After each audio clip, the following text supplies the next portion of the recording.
For a small change అమ్మమ్మతో voice over చెప్పిస్తే ఎలా ఉంటుందో చూసేద్దాం.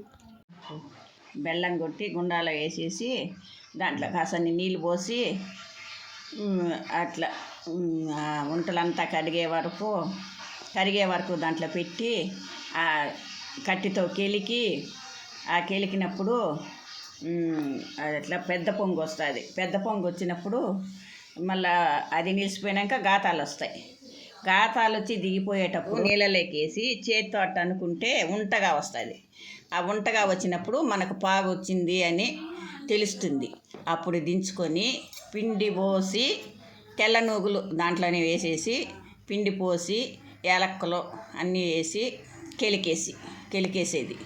కెలికేసిన తర్వాత పిండి కొంచెం మిగలబెట్టుకొని ఉండి పుర్ర అవుతుందా గట్టిగా అవుతుందా అని చూసుకొని బాగా కెలికేసి చుట్టూ పిండి